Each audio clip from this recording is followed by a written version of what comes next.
ಎಚ್ಚೆತ್ತು ಹಲ್ಲೆಲೂಯ ಆಮೆ ನೀತಿವಂತರಾಗಿರಿ. ಎಚ್ಚೆತ್ಕೊಳ್ಳಿ ಹಲ್ಲೆಲೂಯ.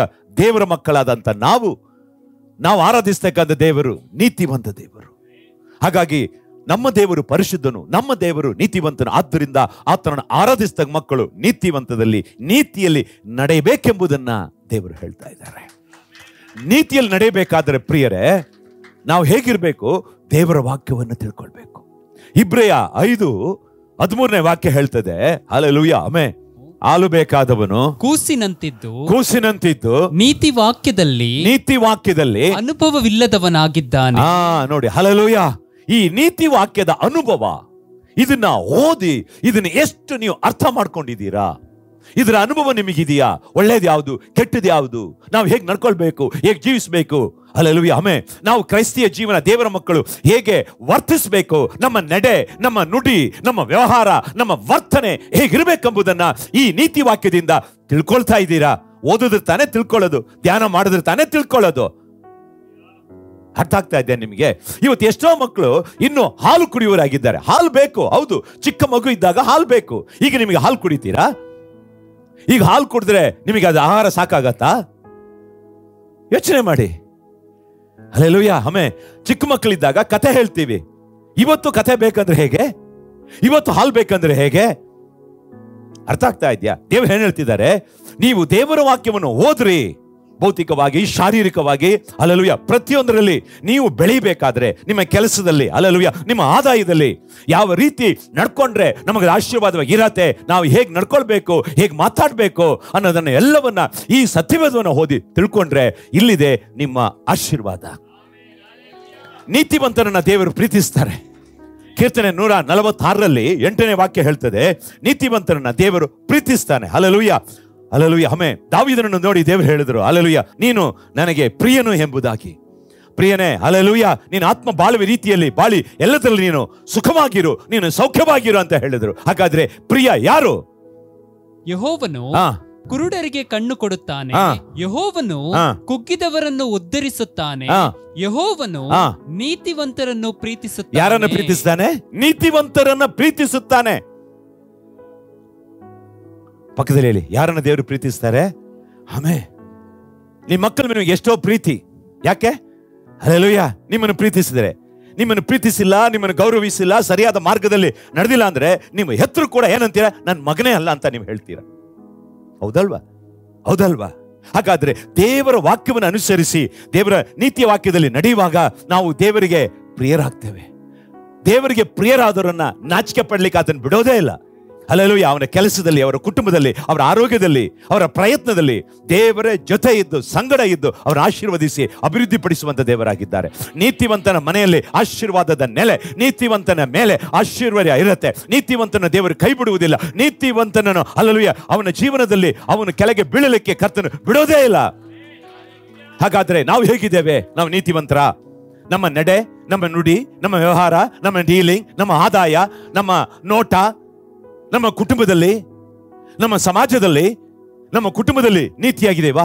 ನಮ್ಮ ವೈಯಕ್ತಿಕ ಜೀವನದಲ್ಲಿ ನಾವು ಮಾತಾಡ್ತಕ್ಕಂಥ ಮಾತು, ನಮ್ಮ ಕಾರ್ಯ, ವೈಯಕ್ತಿಕ ಜೀವಿತದಲ್ಲಿ, ವ್ಯಕ್ತಿಗತವಾದ ಜೀವಿತದಲ್ಲಿ ಅದು ದೇವರಿಗೆ ಮೆಚ್ಚುಗೆ ಇದೆ ಅಂತ ನೀತಿ ಇದೆಯಾ? ಸಮಾಜದಲ್ಲಿ ನಮ್ಮನ್ನ ನೀತಿವಂತರಂತ ಕರೀತಾರ? ಅರ್ಥ ಆಗ್ತಾ ಇದೆಯಾ? ಎಷ್ಟು ಜನ ಅರ್ಥ ಆಗ್ತಾ ಇದೆ? ನಾವು ಚರ್ಚಿಗೆ ಬಂದ್ರೆ ಸಾಲದು. ರಕ್ಷಣೆ ಹೊಂದ್ಬಿಟ್ಟು ನಾನು ಯೇಸು ಸ್ವಾಮಿ ಮಗ, ಕ್ರೈಸ್ತ ಅಂತ ಹೇಳಿದ್ರೆ ಸಾಲದು. ಇಲ್ಲಿ ದೇವರು ನಮ್ಮ ಹತ್ರ ಒಂದು ನಿರೀಕ್ಷಿಸ್ತಾರೆ, ನಾವು ನೀತಿವಂತರಾಗಿರಬೇಕು. ನೋಹನು ಅವನ ಕಾಲದಲ್ಲಿ ನೀತಿವಂತನಾಗಿದ್ದ. ಆದಿಕಾಂಡ 6:9 ಹೇಳ್ತದೆ, ನೋಹನು ನೀತಿವಂತನು, ತನ್ನ ಕಾಲದಲ್ಲಿ ತಪ್ಪಿಲ್ಲದವನಾಗಿದ್ದನೆಂಬುದಾಗಿ ಹೇಳ್ತದೆ. ಅವನ ಕಾಲದಲ್ಲಿ ಜನರು ಕುಡಿಯೋದು, ತಿನ್ನೋದು, ಮದುವೆ ಮಾಡೋದು, ಜಾಲಿ ಮಾಡೋದು ಇದ್ರು. ಪ್ರಪಂಚ ಕೆಟ್ಟೋಗಿತ್ತು. ಇವತ್ತು ನಾವಿರ್ತಕ್ಕಂಥ ಈಗಿನ ಸ್ಥಿತಿಯಲ್ಲಿ ನಮ್ಮ ಸುತ್ತಮುತ್ತಲು ನಮ್ಮ ಪ್ರಪಂಚ ಹೇಗಿದೆ ಯೋಚನೆ ಮಾಡ್ತೀರಾ? ಆವತ್ತು ನೋಹನ ಕಾಲದಲ್ಲಿ ಹೇಗಿತ್ತು ಹಾಗೆ ಮದುವೆ ಮಾಡೋದು ಬಿಡೋದು, ಮದುವೆ ಮಾಡೋದು ಬಿಡೋದು, ತಿನ್ನೋದು, ಕುಡಿಯೋದು, ಜಾಲಿ, ಎಂಜಾಯ್. ಇವತ್ತು ಪ್ರಪಂಚ ಹೇಗಿದೆ? ಆದ್ರೆ ಅಂತ ಕಾಲದಲ್ಲಿ ಕುಡಿತಕ್ಕಂಥ, ತಿಂತಕ್ಕಂಥ, ದೇವರನ್ನ ಮರೆತು, ದೇವರನ್ನ ನಿರಾಕರಿಸಿ ತಮ್ಮ ಇಷ್ಟಕ್ಕೆ ತಕ್ಕಂತ ಬಾಳಿದಂತ ಆ ಕಾಲದಲ್ಲಿ ಒಂದು ಕುಟುಂಬ, ಒಂದೇ ಒಂದು ನೋಹ. ಅಂದ್ರೆ ಪ್ರಪಂಚಕ್ಕೆ, ಅನ್ಯಾಯಕ್ಕೆ ನೋ ಹೇಳಿದವನು ನೋಹ. ನೋಹ ಅಂತ ಹೇಳಿದವನು ನೋಹ. ಅರ್ಥ ಆಗ್ತಾ ಇದೆ ನಿಮಗೆ? ಅವರ ಅಭ್ಯಾಸ, ಅವರ ಕುಡಿಕತನ, ಅವರ ಅನ್ಯಾಯ, ಅವರ ಮೋಸ, ಅವರ ಅನೀತಿ, ಅವರ ವರ್ತನೆಗಳಿಗೆ ನೋ ಅಂತೇಳಿ ಹೇಳಿದಂತ ವ್ಯಕ್ತಿ ಯಾರು ಗೊತ್ತಾ? ಅವನೇ ನೋಹ. ಎಷ್ಟನೇ ಅರ್ಥ? ನಾವು ಹೇಗಿದ್ದೀವಿ ಇವತ್ತು? ಅನ್ಯಾಯಕ್ಕೆ, ಮೋಸಕ್ಕೆ, ಅಶುದ್ಧಕ್ಕೆ ದೇವರ ಮಕ್ಕಳಾದಂತ ನಾವು, ರಕ್ಷಣೆ ಹೊಂದಿರತಕ್ಕಂಥ ನಾವು, ಯೇಸುವನ್ನು ಆರಾಧಿಸ್ತಕ್ಕಂಥ ನಾವು ಹೇಗಿದ್ದೇವೆ? ನೋಹನಂತೆ ನಾವು ಸಾಕ್ಷಿ ಇದ್ದೇವೆ. ಹಲ್ಲೆಲೂಯ. ದೇವರಿಗೆ ವಿರುದ್ಧವಾಗಿ, ಈ ವಾಕ್ಯಕ್ಕೆ ವಿರುದ್ಧವಾಗಿ ಬರ್ತಕ್ಕಂಥ ಎಲ್ಲಾ ಕಾರ್ಯಗಳಿಗೆ ನಾವು ನೋ ಹೇಳುವವರಾಗಿರಬೇಕು. ಈ ಲೋಕದಲ್ಲಿ ಅನ್ಯಾಯಕ್ಕೆ ರಾಜ್ಯ ಆಗಿ ಹೋಗೋದಲ್ಲ, ಸತ್ಯಕ್ಕೆ ನಿಲ್ಬೇಕು. ಅರ್ಥ ಆಗ್ತಾ ಇದೆ? ಹಲ್ಲೆಲೂಯ. ನೀತಿನೇ ಇಲ್ಲ. ನನ್ನ ದೇವರ ಆಶೀರ್ವದಿಸಿದ ಎಲ್ಲ ಆಶೀರ್ವದಿಸ್ತಾರೆ. ನೀತಿಯಲ್ಲಿ ನಡೆದು ನೋಡು, ದೇವರು ಹೇಳ್ತಾರೆ ಹಲ್ಲೆಲೂಯ, ನಾನು ನಿನ್ನನ್ನು ಆಶೀರ್ವದಿಸ್ತೇನೆ.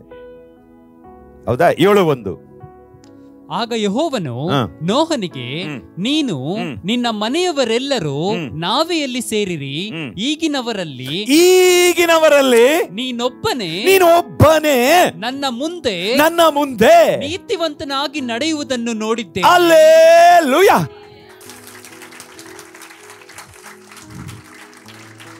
ಹಲ್ಲೆಲೂಯ. ದೇವರು ಏನ್ ಹೇಳ್ತಿದ್ದಾರೆ ನೋಡಿ, ಆ ಸಂತತಿಯಲ್ಲಿ, ಆ ಜನರ ಮಧ್ಯದಲ್ಲಿ, ಕೆಟ್ಟ ಹೋಗಿರ್ತಕ್ಕಂಥ ಆ ಲೋಕದಲ್ಲಿ, ಅನ್ಯಾಯದ ಲೋಕದಲ್ಲಿ, ಹಲ್ಲೆಲೂಯ, ಮದುವೆ, ತಿನ್ನೋದು, ಕುಡಿಯೋದು, ಅಂತಹ ಅನ್ಯಾಯದ ಲೋಕದಲ್ಲಿ, ಅಷ್ಟು ಜನರ ಮಧ್ಯದಲ್ಲಿ, ಇಡೀ ಪ್ರಪಂಚದಲ್ಲಿ ಆವತ್ತು ಒಂದೇ ಒಂದು ಕುಟುಂಬ, ಒಂದೇ ಒಂದು ವ್ಯಕ್ತಿ ದೇವರಿಗೆ ಮೆಚ್ಚುಗೆಯಾಗಿ ಪ್ರಿಯನಾಗಿದ್ದ. ಆಗಿನ ಕಾಲದಲ್ಲಿ ದೇವರು ಇಡೀ ದೇಶವನ್ನೇ ಹಾಳು ಮಾಡಿದ್ರು ಪ್ರಳಯದ ಮುಖಾಂತರ. ಆದರೆ ಒಂದೇ ಒಂದು ಕುಟುಂಬ ರಕ್ಷಿಸಲ್ಪಟ್ಟಿತ್ತು. ಕಾರಣ ಏನು? ಅವನು ದೇವರ ದೃಷ್ಟಿಯಲ್ಲಿ, ದೇವರ ಎದುರುಗಡೆ ಹೇಗಿದ್ದ? ನೀತಿವಂತನಾಗಿದ್ದ. ಹಲ್ಲೆಲೂಯ. ನಾವು ನೀತಿವಂತರಾಗಿ ನಡೆಯೋಣ. ದೇವರು ನಿಮ್ಮನ್ನು ಆಶೀರ್ವದಿಸ್ತಾರೆ, ದೇವರು ನಿಮ್ಮನ್ನು ಕಾಪಾಡ್ತಾರೆ, ದೇವರು ನೀತಿವಂತರನ್ನ ಕಟಾಕ್ಷಿಸ್ತಾನೆ, ನಿಮ್ಮ ಮೊರೆಗೆ ದೇವರು ಕಿವಿಗೊಡುತ್ತಾನೆ. ದೇವರು ಕೀರ್ತನೆ 37:17 ಹೇಳ್ತಾರೆ, ನೀತಿವಂತರನ್ನ ಯೇಸು ಸ್ವಾಮಿ ಉದ್ಧಾರ ಮಾಡ್ತಾರೆ. ಕರಗಳ ತಟ್ಟಿ. ನಿನ್ನ ಕೆಲಸದಲ್ಲಿ ಉದ್ಧಾರ, ನಿನ್ನ ಕುಟುಂಬದಲ್ಲಿ ಉದ್ಧಾರ, ನಿನ್ನ ಪ್ರಯತ್ನದಲ್ಲಿ ಉದ್ಧಾರ. ನಿನ್ನ ಕುಟುಂಬ ಉದ್ಧಾರ ಆಗ್ಬೇಕಾ? ನೀನು ಉದ್ಧಾರ ಆಗ್ಬೇಕಾ? ನೀನು ಏಳಿಗೆ ಆಗ್ಬೇಕಾ? ನೀನು ಅಭಿವೃದ್ಧಿ ಹೊಂದಬೇಕಾ? ದೇವರ ವಾಕ್ಯ ಹೇಳ್ತದೆ, ದೇವರ ವಾಗ್ದಾನ ಇದು. ಯೋಬ ನೀತಿವಂತನು 7 ಸಾರಿ ಬಿದ್ರು, ಮತ್ತೆ ಎದ್ದೇಳ್ತಾನೆ. ದುಷ್ಟ, ಮೋಸಗಾರ, ಅನ್ಯಾಯಗಾರ ಒಂದು ಸಾರಿ ಬಿದ್ದ ಅಂದ್ರೆ ನೋ ಅಡ್ರೆಸ್.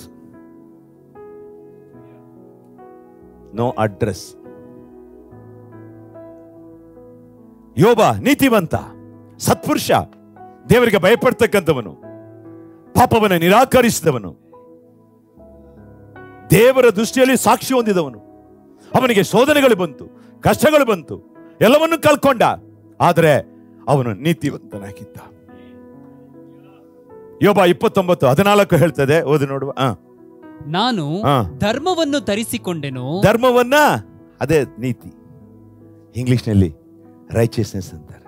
ಧರ್ಮವನ್ನ ನೀವೇನೇನು ಧರಿಸ್ಕೊಂಡಿದ್ದೀರಾ? ಹಲ್ಲೆಲೂಯ. ನಾವು ಹೇಗೆ ಬಟ್ಟೆಯನ್ನು ಧರಿಸ್ಕೊಂಡಿದ್ದೀವಿ, ಹಾಗೆ ನೀತಿಯನ್ನ ನಮ್ಮ ಜೀವನದಲ್ಲಿ, ನಮ್ಮ ರಕ್ತದ ಕಣ ಕಣದಲ್ಲಿ ನೀತಿ ಇರಬೇಕ್ರಿ. ಪಕ್ಕದಲ್ಲಿ ಹೇಳಿ, ರಕ್ತದ ಕಣ ಕಣದಲ್ಲಿ, ನಮ್ಮ ಮಾತಿನಲ್ಲಿ, ನಮ್ಮ ಕಾರ್ಯದಲ್ಲಿ ಏನಿರಬೇಕು? ನೀತಿ. ನೀತಿವಂತನು ನಿತ್ಯ ಕೀರ್ತಿಗೆ ಪಾತ್ರನಾಗ್ತಾನೆ. ಹಲ್ಲೆಲೂಯ. ಕಷ್ಟಗಳು ಬರ್ಬೋದು, ಸಮಸ್ಯೆಗಳು ಬರ್ಬೋದು, ಏನೇ ಬರ್ರಿ, ನಾವು ನೀತಿವಂತರಾಗಿರ್ಬೇಕು. ಹಲ್ಲೆಲೂಯ. ಅಬ್ರಹಾಂ ನೀತಿವಂತ. ದೇವರು ಹೇಳಿದ ಮಾತಿಗೆ ಅವನು ಟೋಟಲ್ ವಿಧೇಯನಾದ. ದೇವರ ವಾಕ್ಯಕ್ಕೆ, ದೇವರ ನುಡಿಗೆ, ದೇವರ ಆಜ್ಞೆಗೆ, ದೇವರ ಆಲೋಚನೆಗೆ ಸಂಪೂರ್ಣವಾಗಿ ಯಾರು ತನ್ನನ್ನು ಅರ್ಪಿಸಿ ಅದ್ರ ನಡೀತಾನಲ್ಲ, ಅವನೇ ನೀತಿವಂತ. ಅಬ್ರಹಾಮನ ದೇವರು ಕರೆದ್ರು, ನಿನ್ ಮನೆ ಬಿಟ್ಟು ಬಾ. ಬಂದ, ಎಲ್ಲವನ್ನು ಬಿಟ್ಟು ಬಂದ. ಆ ಪಟ್ಟಣಕ್ಕೆ ಹೋಗು, ಹೋದ. ಏನು ಪ್ರಶ್ನೆ ಕೇಳಲಿಲ್ಲ. ಅರ್ಥ ಆಗ್ತಾ ಇದೆಯಾ? ಎಷ್ಟು ಜನ ಅರ್ಥ ಆಗ್ತಾ ಇದೆ? ಅಬ್ರಹಾಮನ ಜೀವನದಲ್ಲಿ ಏನೋ ತೊಂದರೆ ನಡೆಯಿತು. ಆಗಾರನ ಬಿಟ್ಬಿಟ್ಟ. ಇಸ್ಮಾಯಿಲನ ಬಿಟ್ಬಿಟ್ಟ. ಯಾರಿಗೆ ಆದ್ಯತೆ? ಯಾರಿಗೆ ಪ್ರಥಮ ಸ್ಥಾನ? ಮೊದಲ ಮರ್ಯಾದೆ ಯಾರಿಗೆ? ಮೊದಲ ಗೌರವ ಯಾರಿಗೆ? ದೇವರಿಗೆ. ನೀತಿವಂತನ ಮನೆಯಲ್ಲಿ ಫಸ್ಟ್ ಗೌರವ ಸರ್ವಶಕ್ತನಿಗೆ. ನೀತಿವಂತನ ಮನೆಯಲ್ಲಿ ಇದು ಮೇಲಿರುತ್ತೆ. ಇದು ಮೇಲೆ, ಇದು ಯಾವತ್ತು ಮೇಲಿರ್ತದೋ ಅಂದ್ರೆ ತಲೆ ಮೇಲಲ್ಲ, ಅಥವಾ ನಿಮ್ಮ ಬೀರೋದ ಮೇಲಲ್ಲ, ನಿನ್ನ ಸೆಲ್ಫ್ ಮೇಲಲ್ಲ, ನಿಮ್ಮ ಬದುಕಿನಲ್ಲಿ. ನಾವು ಹಿಂಗೆ ಹೇಳಿದ್ರೆ ಕೆಲವು ಹಾಲು ಕುಡಿಯೋ ಮಕ್ಕಳು ಇದು ತಗೊಂಡು ಇವತ್ತು ಮನೆಗೆ ಹೋಗ್ಬಿಟ್ಟು ಮೇಲೆ ಇಟ್ಬಿಡ್ತಾರೆ. ಪಾಸ್ಟ್ ಮೇಲೆ ಇಕ್ಕಿದ್ದಾರೆ, ಈಕೋ ಮೇಲೆ ಈಕೋ. ನಮ್ಮ ಬದುಕಿನಲ್ಲಿ ಈ ನೀತಿ ಮೇಲೆ ನಿಲ್ಬೇಕು. ನಡೆದು ನೋಡ್ರಿ, ದೇವರು ನಿಮ್ಮನ್ನು ಆಶೀರ್ವದಿಸ್ತಾರೆ. ಅಬ್ರಹಾಮ ಸಂಪೂರ್ಣವಾಗಿ ದೇವರಿಗೆ ವಿಧೇಯರಾಗಿದ್ದ. ಅದಕ್ಕೆ ಅಬ್ರಹಾಮ ನೀತಿವಂತ. ಹಲ್ಲೆಲೂಯಾ. ಅವನ ಜೀವನದಲ್ಲಿ ಒಂದು ತಪ್ಪು ನಡೆಯಿತು. ಅದನ್ನು ನಾವು ದೇವರು ಹೇಳಿದಾಗ ಅದನ್ನು ಬಿಡಬೇಕು. ಅರ್ಥ ಆಗ್ತಾ ಇದೆಯಾ? ಯಶನಿಗೆ ಅರ್ಥ ಆಗ್ತಾ ಇದೆ. ಹಲ್ಲೆಲೂಯಾ. ಸಾರಾಳು ಸ್ವಲ್ಪ ಅವಸರ ಪಟ್ಟು ಆಗಾರನ ಒಳಗೆ ತಂದಳು. ದೇವರು ಹೇಳಿದಾಗ, ಆಲೋಚನೆ ಕೊಟ್ಟಾಗ ಆಗಾರನ ಏನ್ ಮಾಡ್ದ? ಬಿಟ್ಟ. ಅರ್ಥ ಆಗ್ತಾ ಇದೆ? ಯಶನೇ ಅರ್ಥ ಆಗ್ತಾ ಇದೆ? ಅಲ್ಲ ದೇವರೇ, ನಾನು ಹೇಗೆ ಬಿಡ್ಲಿ? ನೀವು ಕೆಲ್ಸಕ್ಕೆ ಹೋಗೋ ಜಾಗದಲ್ಲಿ ಎಲ್ಲಾರು ಏನಾದ್ರು ಹೆಚ್ಚು ಕಡಿಮೆ ಆಗಿರುತ್ತೆ. ನೋಡಿ ಮಾತಾಡಿ ಹಲ್ ಕಿಸ್ತು ಸ್ಮೈಲ್ ಮಾಡಿ ಹಲ್ಲೆಲೂಯಾ. ಸ್ಮೈಲ್ ಮಾಡೋದೆಲ್ಲ ಮೈಲಿಗೆ ಬರಲ್ಲ. ಇಲ್ಲಿ ದೇವರು ಅವ್ರು ಹೇಳ್ತಾರೆ, ಬೇಡ ಬಿಟ್ಬಿಡು ಅಂತ ಹೇಳಿ ಬಿಟ್ಬಿಡ್ತಾನೆ. ಲೋತ್ ಬಿಟ್ಬಿಡ್ತಾನೆ. ಇಸ್ಮಾಯಿಲ್ನ ಬಿಟ್ಬಿಡ್ತಾನೆ. ಆಮೇಲೆ ದೇವ್ರು ಹೇಳ್ತಾರೆ, ನಿನ್ ಮಗನ ತಂದು ನನಗೆ ಅರ್ಪಣೆ ಮಾಡು. ಬೆಳಿಗ್ಗೆ ಮುಂಜಾನೆ ಎದ್ದು ತನ್ನ ಮಗನನ್ನ ತಂದು ಎಲ್ಲಿಗೆ? ಮೌರ್ಯ ಬೆಟ್ಟಕ್ಕೆ ಕರ್ಕೊಂಡೋಗಿ ಕಟ್ಟಿಗೆನ ಯಜ್ಞವನ್ನ ಸಮರ್ಪಣೆ ಮಾಡಿ ಅದ್ರ ಮೇಲೆ ಮಗನನ್ನ ಕಟ್ಟಿ ಮಲಗಿಸಿದ್ದೇನೆ. 2 ಮಾತು ಕೇಳಿಲ್ಲ, ಯಾವುದು ಮಾತಿಲ್ಲ. ಇದು ನೀತಿ. ಅರ್ಥ ಆಗ್ತಾ ಇದೆಯಾ? ಲೋತ ಹಾಗಲ್ಲ. ಅದೇ ನೋಡ್ರಿ, ಲೋತ ಅವನ ಹೆಸರು ನೀತಿವಂತ, ಆದ್ರೆ ಸ್ವಲ್ಪ ಮಾಯೆ. 100% ಅವನು ವಿಧೇಯನಾಗಲಿಲ್ಲ. ಯಶನಿಗೆ ಅರ್ಥ ಆಗ್ತಾ ಇದೆ? ಹಲ್ಲೆಲೂಯಾ. ಲೋತ ನೀತಿವಂತ. ಲೋತನ ಬಾಳ್ತಕ್ಕಂಥ ದಿನ ಸೊದೋಮ್ ಗೊಮೋರ ಪಟ್ಟಣ ಪಾಪದ ಪಟ್ಟಣ, ವ್ಯಭಿಚಾರದ ಪಟ್ಟಣ. ಆ ಪಟ್ಟಣದಲ್ಲಿ ದಿನ ಲೋಕ ಸುತ್ತಮುತ್ತಲು ನಡೀತಕ್ಕಂಥ ಕಾರ್ಯವನ್ನು ತಗೊಂಡು ಅವನಿಗೆ ದುಃಖ ಆಗ್ತಾ ಇತ್ತು. ದಿನ ಅಯ್ಯೋ, ಪ್ರಪಂಚದಲ್ಲಿ ಇಂಥ ಪಾಪ ಇಂಥ ನಡೀತಾ ಇದೆಯಲ್ಲಪ್ಪ ಅಂತೇಳಿ ಎದೆ ಹೊಡ್ಕೊಳ್ತಾ ಇದ್ದ. ನೀತಿವಂತನಾಗಿದ್ದ. ಇದನ್ನ ದೇವರು ನೋಡಿದ್ರು. 2 ಪೇತ್ರ 2:7 ನೋಡೋದಾದ್ರೆ ದೇವರ ವಾಕ್ಯ ಹೇಳ್ತದೆ, ಆದರೆ ಆ ಅಧರ್ಮಿಗಳು ನಾಚಿಕೆಗೆಟ್ಟ ನಡತೆಗೆ, ನೋಡಿ, ನಾಚಿಕೆಗೆಟ್ಟ ನಡತೆ, ವೇದನೆಗೊಂಡಿದ್ದ ನೀತಿವಂತನಾದ ಲೋಟ. ಕೈ ತಟ್ರಿ ಎಲ್ರಿಗೂ. ಹಲ್ಲೆಲೂಯಾ. ಇವತ್ತು ಜನರು ಇಡಬಹುದು. ಹಲ್ಲೆಲೂಯಾ. ಅಕ್ಕ ಪಕ್ಕ ಲೋಕದಲ್ಲಿ, ಪ್ರಪಂಚದಲ್ಲಿ ನಾಚಿಕೆ ಕೆಟ್ಟ ಕೆಲಸಗಳು ನಡೀತಿರ್ಬೋದು, ನಾಚಿಕೆ ಕೆಟ್ಟ ಬದುಕು ಬಾಳ್ತಾ ಇರ್ಬೋದು. ಆದರೆ ಅಂಥ ಬಾಳನ ಬದುಕಲಿಕ್ಕೆ ದೇವರು ನಿಮ್ಮನ್ನು ಕರೆದಿಲ್ಲ. ಹಲ್ಲೆಲೂಯಾ. ನಾವು ಪರಿಶುದ್ಧವಾಗಿ ದೇವರ ಭಯಭಕ್ತಿಯಲ್ಲಿ ನಮ್ಗೆ ಇರೋದರಲ್ಲಿ ತೃಪ್ತಿಕರ ಇರೋದನ್ನ ಕಲ್ತ್ಕೊಳ್ರಿ. ನಮ್ಮ ಕೊಟ್ಟತಕ್ಕದಲ್ಲಿ ದೇವರ ಭಯಭಕ್ತಿಯಾಗಿ ಜೀವಿಸೋಣ. ಚಿಕ್ಕದಲ್ಲಿ ನಂಬಿಕಸ್ಥನಾಗಿದ್ದರೆ ದೇವರು ದೊಡ್ಡದಲ್ಲಿ ನಿನ್ನನ್ನು ನಂಬಿಕಸ್ಥನಾಗಿ ಬಿಡ್ತಾರೆ. ಮುಂದೆ ಆ ವಾಕ್ಯ 8 ಓದ್ತಾ. ಆ ನೀತಿವಂತನು ಅವರ ನಡುವೆ ಇದ್ದುಕೊಂಡು ಅವರ ಅನ್ಯಾಯ ಕೃತ್ಯಗಳನ್ನು ನೋಡುತ್ತಾ ಕೇಳುತ್ತಾ ಅವುಗಳ ನಿಮಿತ್ತ ದಿನೇ ದಿನೇ ತನ್ನ ನೀತಿಯುಳ್ಳ ಆತ್ಮದಲ್ಲಿ ಬಹಳವಾಗಿ ಕರಕರೆಗೊಂಡನು. ಕರ್ತನ ಭಕ್ತರನ್ನು ಕಷ್ಟಗಳೊಳಗಿಂದ ತಪ್ಪಿಸುವುದಕ್ಕೂ ದುರ್ಮಾರ್ಗಿಗಳನ್ನು ನ್ಯಾಯ ತೀರ್ಪಿನ ದಿನದ ತನಕ ಶಿಕ್ಷಾನುಭವದಲ್ಲಿ ಇಡುವುದಕ್ಕೂ ಬಲ್ಲವನಾಗಿದ್ದಾನೆ. ಅಲ್ಲಿ ತಪ್ಪಿಸಿದನು. ಯಾರನ್ನ? ನಾನು ಹೇಳ್ತೇನೆ, ನಾವು ದೇವರ ಮಕ್ಕಳು ನೀತಿಯಲ್ಲಿ ನಿಲ್ರಿ. ಖಂಡಿತ ಹೇಳ್ತೇನೆ, ದೇವರು ನಿಮ್ಮನ್ನ ತಪ್ಪಿಸಿ ಕಾಪಾಡ್ತಾರೆ. ಏನೇ ಬರಲಿ, ಅನ್ಯಾಯಕ್ಕೆ ರಾಜಿ ಆಗ್ಬೇಡಿ, ಅಧರ್ಮಕ್ಕೆ ರಾಜಿ ಆಗ್ಬೇಡಿ, ಹಲ್ಲೆಲೂಯಾ, ಮೋಸಕ್ಕೆ ರಾಜಿ ಆಗ್ಬೇಡಿ, ದುಷ್ಟತನಕ್ಕೆ ಬೇಡ, ಕೆಟ್ಟದ್ದು ಬೇಡ, ನೋ. ಹಾಗಾಗಿ ಅಲ್ಲ ನೀತಿವಂತರು ಓದಪ್ಪ. ಆದರೆ ಆ ಅಧರ್ಮಿಗಳ ನಾಚಿಕೆಗೆಟ್ಟ ನಡತೆನೆಗೆ ವೇದನೆಗೊಂಡಿದ್ದ ನೀತಿವಂತನಾದ ಲೋಟನನ್ನು ತಪ್ಪಿಸಿದನು. ಎಲ್ಲರೂ ಹೇಳಿ, ತಪ್ಪಿಸಿದನು. ಪಕ್ಕದಲ್ಲಿ ನೀನು ನಿಮ್ಮ ಕುಟುಂಬ, ಹಲ್ಲೆಲೂಯಾ, ಬರ್ತಕ್ಕಂಥ ಕಷ್ಟ, ನಷ್ಟ, ದುಃಖ, ಸೈತಾನ್, ಇದರಿಂದ ನರಕದಿಂದ ತಪ್ಪಿಸ್ಕೊಳ್ಬೇಕ ಒಂದೇ ಮಾರ್ಗ, ನೀತಿವಂತರಾಗಿ ಜೀವಿಸ್ರಿ. ತಪ್ಪಿಸಿದನು. ಹಲ್ಲೆಲೂಯಾ. ಹಣ ಅಲ್ಲ, ನಮ್ಮ ಕ್ಯಾರೆಕ್ಟರ್, ನಮ್ಮ ಗುಣ, ನಮ್ಮ ನಡತೆ ಹೇಗಿದೆ? ಹಲ್ಲೆಲೂಯಾ. ಅಬ್ರಹಾಮನಂತ ಇರಲಿ, ಜೋಸಫ್ನಂತ ಇರಲಿ, ಹಲ್ಲೆಲೂಯಾ, ಆಮೇ, ಅರ್ಥ ಆಗ್ತಾ ಇದೆಯಾ? ರೂತುವಿನಂತ ಇರಲಿ, ಎಲಿಜಬೆತ್ ಅಂತ ಇರಲಿ, ಮರಿಯಾಳ ಅಂತ ಇರಲಿ, ಹಲ್ಲೆಲೂಯಾ. ಆಗ ನಾವು ಚರ್ಚಿಗೆ ಬರೋದು ಯಾಕೆ? ಯೇಸು ನಂಬಿದ್ದೀರಾ? ನಿತ್ಯ ಜೀವಕ್ಕೆ ಹೋಗಲಿಕ್ಕೆ. ನೀತಿ ಇಲ್ಲದೆ ನಿತ್ಯ ಜೀವ ಹೋಗ್ಲಿಕ್ಕೆ ಆಗತ್ತೇನು? ಇಲ್ಲ. ಅದಕ್ಕೆ ದೇವರು ಹೇಳ್ತಾರೆ ನೀತಿವಂತರಾಗಿರಬೇಕು. ಲೋತ ಅವನು ಎಷ್ಟೇ ನೀತಿವಂತನ ಆದ್ರೂ ಕೂಡ ಅವನು 100% ವಿಧೇಯನಾಗಲಿಲ್ಲ. ಆ ಕೆಳಗಡೆ ವಾಕ್ಯ ಹೇಳ್ತದೆ, ಹಲ್ಲೆಲೂಯಾ. ದೇವ್ರು ಹೇಳ್ತಾರೆ, ಅಬ್ರಹಾಮನಿಗೆ ಹೇಳಿದ್ರು, ಅವನು ಕರೆಕ್ಟಾಗಿ ಮೌರ್ಯ ಬೆಟ್ಟಕ್ಕೆ ಎದ್ದು ಹೋದ. ಇವನ ಮೇಲೆ ಪ್ರೀತಿ ಇಟ್ಟು, ಇವನ ಮೇಲೆ ಕಾಳಜಿ ಇಟ್ಟು ದೇವದೂತರು ಲೋತನ ಮನೆಗೆ ಬಂದು ಲೋತನ ಜೊತೆ ಇದ್ದು ರಾತ್ರಿ ಅಲ್ಲ, ಅಲ್ಲಿ ಬಂದಂತ ಪಟ್ಟಣದ ಸೊದೋಮ್ ಪಟ್ಟಣ ಜನರಿಂದ ಪಾಪದ ಅವರು ತಪ್ಪಿಸಿ ಬೆಳಿಗ್ಗೆ ಎದ್ದು ಲೋತನಿಗೆ ದೇವ್ರು ಹೇಳ್ತಾರೆ, ಅಲೋ ಕಾಣ್ತಕ್ಕಂಥ ಪಟ್ಟಣಕ್ಕೆ ನೀನು ಹೋಗಂದಾಗ ಇವನು ಹೇಳ್ತಾನೆ, ಆಗಲ್ಲ ಸ್ವಾಮಿ. ದೇವ್ರು ಹೇಳ್ತಾರೆ, ಆಯ್ತು ಬಿಟ್ಬಿಡು, ಇದನ್ನ ಈ ಊರು ಬಿಟ್ಬಿಡು ಅಲ್ಬಾ, ಏನೋ ಶಾಲೆಗೆ ಹೋದೆ, ಕಾಲೇಜಿಗೆ ಹೋದೆ, ಏನೋ ಲವ್ ಗಿವು ಬಂದ್ಬಿಡ್ತು, ಈಗ ದೇವ್ರು ಹೇಳ್ತಾ ಇದ್ದಾರೆ ಬಿಟ್ಬಿಡು ಅಂತೇಳಿ. ಏನ್ ಮಾಡ್ಬೇಕು? ಆಗಲ್ಲ.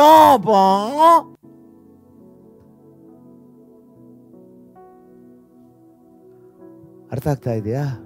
ನಾವು ಪರಿಶುದ್ಧವಾಗಿರ್ಬೇಕು, ನೀತಿವಂತರಾಗಿರ್ಬೇಕು. ಅದನ್ನ ದೇವ್ರು ಬಯಸ್ತಾ ಇದ್ದಾರೆ. ಯೋಚನೆ ಮಾಡ್ತೀರಾ? ಹಲ್ಲೆಲೂಯಾ. ಆಗ ಅಬ್ರಹಾಮನ ಆಶೀರ್ವದಿಸಿದ್ರು, ಅಭಿವೃದ್ಧಿ ಪಡಿಸಿದ್ರು, ಕಾಪಾಡಿದ್ರು, ಸಂತತಿಯನ್ನು ಕೊಟ್ಟರು, ನಕ್ಷತ್ರವನ್ನು ನೋಡಿ ಇದಿಷ್ಟು ಆಶೀರ್ವಾದ. ಯಾಕೆ? ಅವನು ನೀತಿವಂತನಾಗಿದ್ದ. ಯೋಬ ಏನಾದ? ಅವನು ವಿಧೇಯನಾಗಿಲ್ಲ, ದೇವರ ಮಾತಿಗೆ ವಿರುದ್ಧವಾಗಿ ನಡೆದ. ಹಾಗಲ್ಲ ಸ್ವಾಮಿ, ಅವನು ದೇವರಿಗೆ ಬುದ್ಧಿ ಹೇಳ್ತಾನೆ. ಅಬ್ರಹಾಮನು ವಿಧೇಯನಾದ, ಲೋತ ವಿಧೇಯನಾಗಲಿಲ್ಲ. ಹಲ್ಲೆಲೂಯಾ. ಹಳೆ ಒಡಂಬಡಿಕೆಯಲ್ಲಿ ಹೋದ ವಾರ ನಿಮಗೆ ಸೌಲನ ಕುರಿತು ಹೇಳಿದೆ. ಸೌಲ ಆರಂಭದಲ್ಲಿ ಏನೂ ಇಲ್ಲ, ಅಲ್ಲೇ ಬರ್ತಾ ಬರ್ತಾ ಬರ್ತಾ ಬರ್ತಾ ಬರ್ತಾ ಅಧಿಕಾರ ಬಂತು, ಜನಬಲ ಬಂತು, ತೋಳ್ಬಲ ಬಂತು, ಹಣಬಲ ಬಂತು, ಮನೆಬಲ ಬಂತು. ಹಲ್ಲೆಲೂಯಾ. ಎಲ್ಲೋ ಬಂತು. ಆರಂಭದಲ್ಲಿ ಅವನಿಗೆ ಅಡ್ರೆಸ್ಸೇ ಇಲ್ಲ. ಹೌದಲ್ವಾ? ಆಗ ಯುದ್ಧ ಸಮಯ ಬಂದಾಗ ಯುದ್ಧಕ್ಕೆ ಜನರೆಲ್ಲ ಕೂಡಿದ್ದಾರೆ. ಅಲ್ಲಿ ಒಂದು ಪ್ರಾರ್ಥನೆಯನ್ನು ಮಾಡಿ ಬಲಿ ಅರ್ಪಣೆ ಮಾಡಿ ಹೋಗಬೇಕು. ಹಳೆ ಒಡಂಬಡಿಕೆಯಲ್ಲಿ ಯಜ್ಞವನ್ನ ಯಾಜಕರೇ ಮಾಡಬೇಕು. ಸಾಮುವೇಲ ಯಾಜಕ, ಸಾಮುವೇಲ ಪ್ರವಾದಿ, ಸಾಮುವೇಲ ನ್ಯಾಯಾಧಿಪತಿ. ಅವನ ಹಾಲಿನ ಒನ್ನಾಗಿದ್ದ. ಸಾಮುವೇಲ ಹೇಳಿದ್ರು, ನಾನು ಬರ್ತೀನಿ 7 ದಿನದಲ್ಲಿ. ಬರ್ಲಿಕ್ಕೆ ಸ್ವಲ್ಪ ತಡ ಆಯ್ತು. ತಡ ಆದಾಗ ಜೊತೆ ಇರ್ತಕ್ಕಂಥ ಜನರು ಟೆನ್ಷನ್ ಮಾಡಿದ್ರು. ನೀನೇನಾದ್ರೂ ಮಾಡಿಲ್ಲ ಆದ್ರೆ, ಸಾಮುವೇಲ ಮಾಡ ಆರಾಧನೆ ನೀನು ಮಾಡಿಲ್ಲ ಆದ್ರೆ ನಾವು ಹೋಗ್ಬಿಡ್ತೀವಿ ಅಂತೇಳಿ ಪ್ರೆಸರ್ ಮಾಡಿದ್ರು, ಟೆನ್ಷನ್ ಮಾಡಿದ್ರು. ಹಾಗಾಗಿ ಯಾಜಕ ಮಾಡ್ತಕ್ಕಂಥ ಕರ್ತವ್ಯವನ್ನ, ಯಾಜಕ ಮಾಡ್ತಕ್ಕಂಥ ಪ್ರಾರ್ಥನೆಯನ್ನ, ಯಾಜಕ ಸಮರ್ಪಣೆ ಮಾಡ್ತಕ್ಕಂಥ ಬಲಿಯನ್ನ, ಯಜ್ಞವನ್ನ ಅರಸ ಮಾಡ್ದ. ಅದು ತಪ್ಪು. ನಿನ್ನ ವೃತ್ತದೊಳಗೆ ನೀನಿರು. ಕರಗಳಂತಟ್ಟು ಅವನು ಯಜ್ಞವನ್ನು ಅರ್ಪಣೆ ಮಾಡಿದ ಮೇಲೆ ಸಾಮ್ಯಲ ಬರ್ತಾರೆ, ಏನು ನೀನು ಮಾಡಿದ್ದು? ಆಗ ಸಾಮ್ಯಲ್ ಹೇಳ್ತಾರೆ, ನನ್ನ ಕಿವಿಗೆ ಶಬ್ದ ಕೇಳ್ತಾ ಇದೆ, ಆ ಸರ್ವಶ್ರೇಷ್ಠ ದೇವರು ನಿನ್ನನ್ನ ಸಿಂಹಾಸನದಿಂದ ಕೆಳಗೆ ತಳ್ಳಿದ್ದಾರೆ. ಇವನು ಕೆಳಗೆ ಬೀಳಲಿಕ್ಕೆ ಕಾರಣ ಏನು? ಅವಿಧೇಯತ್ವ. ಹಲ್ಲೆಲೂಯಾ. ನೀನು ಎಲ್ಲಿದ್ದೀಯಾ? ನೀ ಯಾವ ಸ್ಥಳದಲ್ಲಿದೆಯಾ? ನೀನು ಯಾರು? ನಿನ್ನ ವೃತ್ತದೊಳಗೆ ನೀನಿರು, ಅದನ್ನು ಮೀರಿ ಹೋಗಬೇಡ. ಪಾಸ್ಟರ್ ಇದ್ದಾರಾ? ಪಾಸ್ಟರ್ ನೋಡ್ಕೊಳ್ತಾರೆ. ಹಲ್ಲೆಲೂಯಾ. ನಿಮಗೆ ಸೇವೆ ಕರೆದಿದ್ದಾರೆ, ಸೇವೆ ಮಾಡಿ. ಹಲ್ಲೆಲೂಯಾ. ಆಮೇ. ಅರ್ಥ ಆಗ್ತದೆ? ನಿಮ್ಮ ವೃತ್ತವನ್ನ ಬಿಟ್ಟು ಹೋಗಬೇಡಿ. ಗಂಡ ಹೆಂಡತಿ ಜಗಳ ಬರ್ತದ, ನೀವಿಬ್ರು ಹೊಡೆದಾಡ್ಕೊಳ್ಳಿ, ಅವ್ರ ಅಪ್ಪ ಅಮ್ಮನ ಕರಿಬೇಡ್ರಿ, ಕರಗಳನ್ನು ತಟ್ರಿ. ನಾನು ಹೇಳೋದು ಸತ್ಯ ಆಗ್ತಾ ಇದೆಯಾ? ಹಲ್ಲೆಲೂಯಾ. ಆಮೇ. ಅವನೇನ್ ಮಾಡ್ದ? ಅವನ ಕೆಲಸ ಏನು? ಅವನ ಡ್ಯೂಟಿ ಏನು? ಎಲ್ಲಿರ್ಬೇಕು ಅಲ್ಲಿರ್ಬೇಕಿತ್ತು. ಅದನ್ನ ಬಿಟ್ಟು ಮೀರಿ ನಡೆದ, ಕೆಳಗೆ ಬಿದ್ದ. ದೇವರೇ ಅವನನ್ನು ತಳ್ಳಿದ್ರು. ಒಂದು ಚಾನ್ಸ್, ಒಂದು ತಪ್ಪು ಇದು ಮಾಡ್ದ. ಎರಡನೇ ತಪ್ಪು ದೇವರು ಅವನಿಗೆ ಹೇಳಿದ್ರು ಸಾಮ್ಯಲ್ ಮುಖಾಂತರ ದೇವರು ಅವನಿಗೆ ಏನ್ ಹೇಳಿದ್ರು ಅಂತ ಹೇಳಿದ್ರೆ, ಆಮೇ, ನೀನು ಅಮೆಲೇಕ್ಯರ ಮೇಲೆ ಯುದ್ಧಕ್ಕೆ ಹೋಗಿ ಆ ಯುದ್ಧದಲ್ಲಿ ಇರ್ತಕ್ಕಂಥ ಯಾರನ್ನೂ ಕೂಡ ಉಳಿಸ್ಬೇಡ. Go and kill. ಯಾವುದೇ ಕುರಿ ದನ ಅರಸ ಯಾರು ಇರಬಾರ್ದು. ಎಲ್ಲರನ್ನು ಏನ್ ಮಾಡ್ಬೇಕು? ಕೊಲ್ಬೇಕು. ಇವನು ಹೋದ, ಯುದ್ಧ ಮಾಡ್ದ, ಅರಸನನ್ನು ಜೀವಂತವಾಗಿ ಹಿಡ್ಕೊಂಬಂದ. ಆಮೇಲೆ ಅಲ್ಲಿ ಇರ್ತಕ್ಕಂಥ ಒಳ್ಳೆ ಒಳ್ಳೆ ಕೊಬ್ಬಿದ ಕುರಿಗಳನ್ನ ಅವುಗಳೆಲ್ಲವನ್ನು ತಂದ. ಅವಿದ್ಯಾ ಅರ್ಥ ಆಗ್ತಾ ಇದೆ? ಎಷ್ಟು ಅರ್ಥ ಆಗ್ತಾ ಇದೆ? ಆ ಕುರಿಗಳನ್ನ ಹಿಡಿದು ಎಲ್ಲವನ್ನು ತರ್ತಾನೆ. ಸ್ವಲ್ಪ ಹೊತ್ತಿಗೆ ಸಾಮುವೇಲ ಬರ್ತಾನೆ.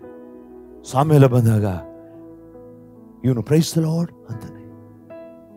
ಏನ್ ಪ್ರೈಸ್ ದಿ ಲಾರ್ಡ್ ನಿಂದು? ಅದಕ್ಕೆ ದೇವರು ಹೇಳೋದು, ಬಲಿಗಿಂತ, ಕಾಣಿಕೆಗಿಂತ, ಸ್ತೋತ್ರಕ್ಕಿಂತ, ಆರಾಧನೆಗಿಂತ ವಿಧೇಯತ್ವನೇ ಮುಖ್ಯ.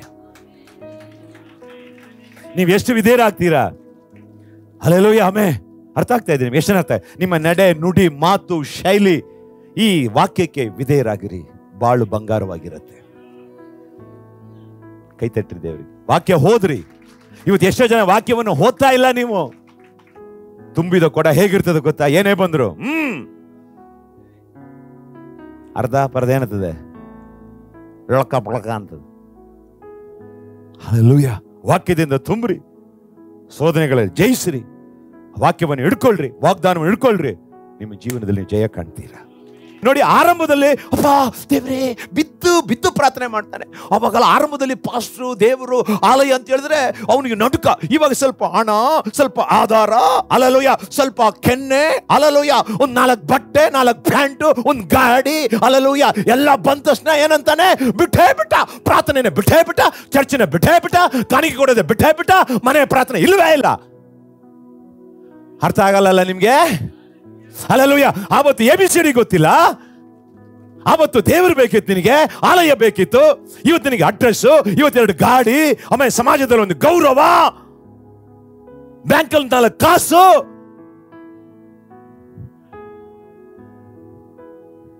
ಹಲೋ, ಇದೀರಾ? Hallelujah, amen.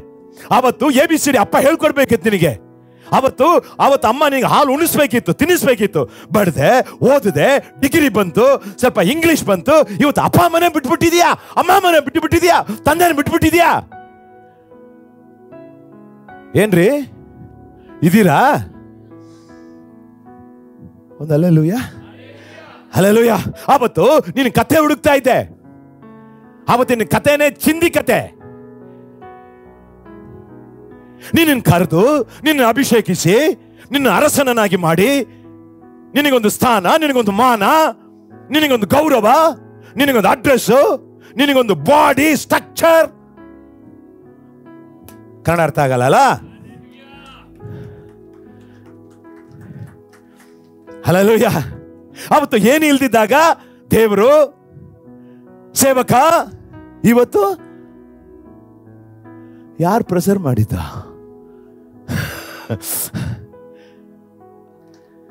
ಅರ್ಥ ಆಗ್ತಾ ಇದೆಯಾ? ಎತ್ತ ತುತ್ತಿಕ್ಕಿದ ತಾಯಿಯನ್ನೇ ಗೌರವಿಸಿಲ್ಲ ಅಂದ್ಮೇಲೆ ನೀನ್ ತುತ್ತಿಗೆ ನೀನ್ ಭಿಕ್ಷೆ ಬೇಡಬೇಕಾಗತ್ತೆ. ತಂದೆ ತಾಯಿಯನ್ನು ಯಾವನವನು ಗೌರವಿಸಿಲ್ಲ ಅಂದ್ರೆ ನಿನ್ನ ಪ್ರಾಣ ರಾತ್ರಿಯಲ್ಲಿ ಆರೋಗುತ್ತೆ.